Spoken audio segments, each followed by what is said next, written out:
मान लीजिए कि बिहार के आर्थिक सर्वे, बिहार के जातीय सर्वे में दलितों की संख्या 18% आई और जनगणना में 17.5 या 16 आ गई, तो आधिकारिक तौर पर संख्या वही मानी जाएगी जो जनगणना में। दूसरी बात, जनगणना लोगों ने क्यों कराया, इसका क्या फायदा नफा नुकसान है?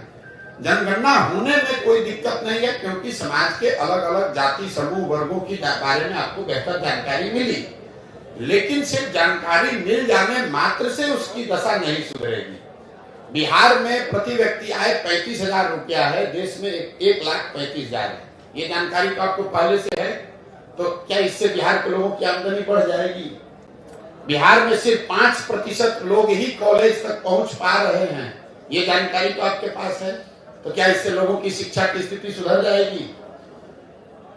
सिर्फ ये ऐसे हुआ कि कोई पुस्तकालय है, लाइब्रेरी है, वहां आप गए, वहां पर सारे पुस्तकें हैं, उससे तो आप पढ़ लिख कर विद्वान नहीं हो जाइएगा। उस पुस्तक को पढ़ना भी पड़ेगा और आप में वो क्षमता भी होनी चाहिए। जो यहाँ पर जातीय सर्वे कराया गया वो नीतीश कुमार का एक प्रयास था कि इसका राजनीतिकरण करके एक बार समाज को फिर बांटकर इसका राजनीतिक लाभ उठाया जाए।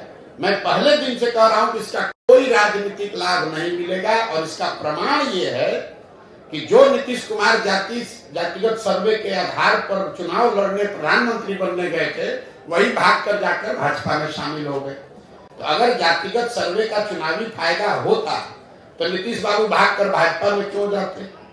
इसका कोई चुनावी फायदा नहीं है। एक और जो महत्वपूर्ण बात है जातिगत सर्वे, सबसे महत्वपूर्ण बात, जातिगत सर्वे जो बिहार में आया वो आपको क्या दिखाता है?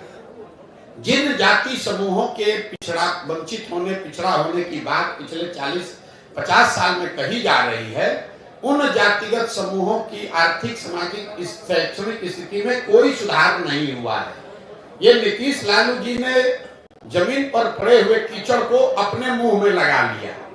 अब सवाल ये होना चाहिए कि भाई 30-32 साल से जिन जाति समूहों के नाम पर आप राजनीति किए, जिनको बल देने, आवाज देने, शिक्षा, रिजर्वेशन देने के नाम पर आप गद्दी पर बैठे, उनकी स्थिति तो बदली नहीं। तो इतने दिन से तो आप सबको बेवकूफ बना रहे थे, और उनकी हकमारी की किसने? पूरे बिहार में 32 साल से राज कौन कर रहा है? लालू कर रहे हैं, नीतीश कर रहे हैं। तो किसने इसको रोका है कि मुसलमानों को, पासमंदा समाज के लोगों को आप गृह मंत्री बना दीजिए? किसने नीतीश कुमार को रोका है कि किसी महादलित को आप यहाँ पर फिनेंस मिनिस्टर बना दीजिए, सड़क का मंत्री बना दीजिए, शिक्षा मंत्री बना दीजिए, किसी अति पिछड़ा समाज को आप जल संसाधन मंत्री बना दीजिए? आज तक बनाया?